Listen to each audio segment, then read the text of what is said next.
I'm Christy Klaus. And I'm Jason Dunn, and we're with the Wake County Environmental Services Lead Program. Our purpose is to prevent child lead poisoning in children that are 6 and under. We also help children who are 6 and under who may have been exposed to lead from other sources. We perform site investigations to determine the source of lead in children. These investigations are done in schools, daycares, and private residences. We focus on child-occupied buildings that predate the year of 1978, since these buildings may contain lead-based paint. Children that are 6 and under are primarily exposed to lead dust through hand-to-mouth activity. This lead dust gets into their bloodstream and can cause an elevated blood lead level or confirm lead poisoning. Children can also be exposed to lead from soil and water contamination. Lead can be found in plumbing lines that have brass or lead solder. Soils around older buildings may also contain lead. Examples of this could include manufacturing sites, old gas stations, garages. When we do soil samples, we usually check around the building foundation, and if it's a child-occupied facility such as a daycare or a school, we would check areas like the playground. Children can be exposed to lead from other sources, such as vinyl mini blinds, spices that are grown in contaminated soils, foreign toys from overseas, foreign makeup products, and some Mexican candies. When we do a lead investigation, we take X-ray readings to see if there's any lead paint in building components. After we determine the location of lead hazards, we notify the family or property owners of their location. When we do an investigation, we also do environmental sampling, and we would sample dust,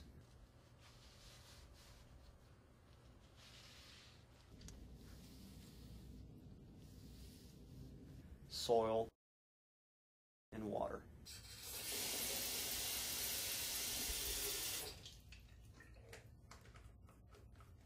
We take these samples to the North Carolina State Lab for analysis. Hi, I'm Bonnie Forbes. I'm a chemist.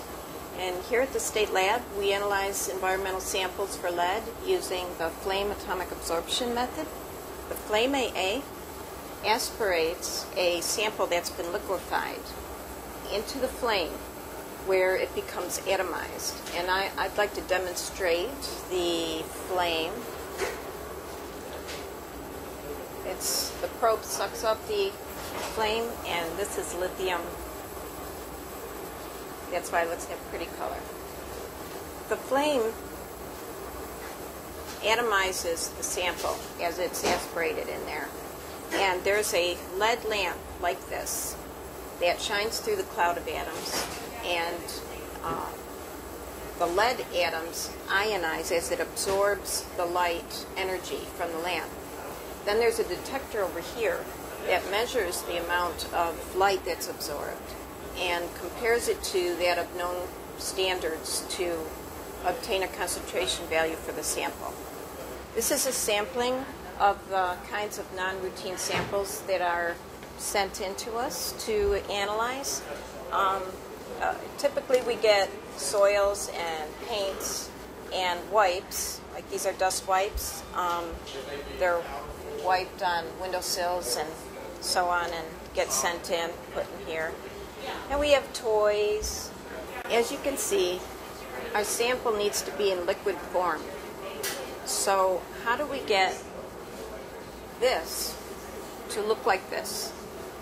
Through a rigorous acid digestion process. Nitrochloric acid initially with 2 increments and then 5 increments so as to not put too much in too quickly. Heat that for 2 hours, then I'll add 2 mLs of water to sort of dilute it a little tiny bit before I add 2 mLs of hydrogen peroxide, which will get quite a reaction. Another 2 hours, and then the last will be with very strong hydrochloric acid concentrated, 20 minutes. When I'm done analyzing the samples, I review the data. It's printed out, and I enter it in the computer where it can generate a report that is sent out to the submitters. Private physicians' offices in Wake County Health Department refer children to us whenever they've checked their lead in their blood. Hi, my name is Marilyn Perez Biswark. I'm a childhood nurse at the Wake County Human Services. Lead poisoning is caused by inhalation or ingestion of a substance, in this case metal, called lead, that is found in our environment. Young children face the greater risk of lead poisoning because they are at an age where they are constantly putting their hands in their mouth, and also because of their body's rapid absorption of lead. Here at the Wake County Human Services, the health department, age is the main reason that we will do a lead test, or that the doctor will order a lead test. The child, when they turn 12 months old, we automatically do a lead test and a hemoglobin, and when they turn 24 months. The initial test that's done is a capillary. That means it's taken from a finger prick that's done on the child's finger.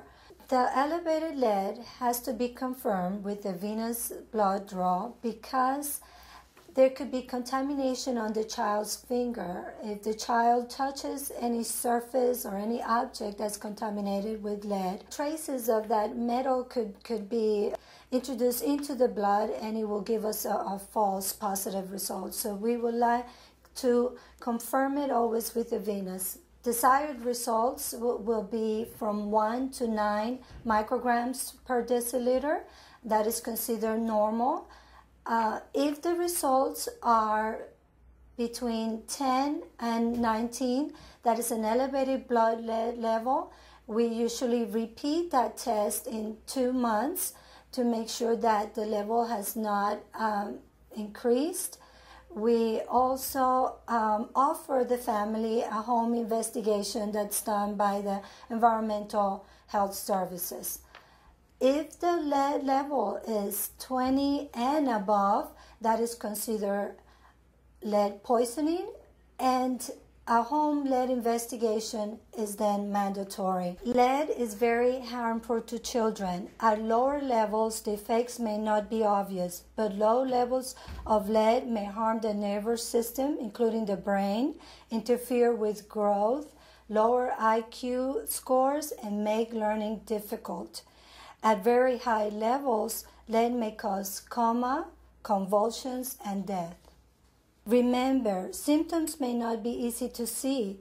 Regular lead screening and routine physical exams are recommended. To help prevent ingestion of lead by their children, parents should wash their children's hands, fingernails, and face often. They should wash the toys daily. Clean surfaces that child comes in contact with. Change the rinse water often. Make sure children play in safe grassy areas. Be aware for chipping and flaking of paint in the home, and do not try to remove this yourself. You should let your landlord know that the paint is chipping or flaking in the home, or notify the Environmental Health Services. Shower and change before coming in contact with your child if you work or suspect that you work with lead, and wash your clothes separately from those of your children. We monitor renovations to verify the proper removal of lead hazards. We also perform clearance inspections to verify that the renovations have been completed properly, and we do environmental sampling as a follow-up to verify that no lead dust or high lead levels of lead in soil or water remain. These are examples of remediation work to remove lead hazards.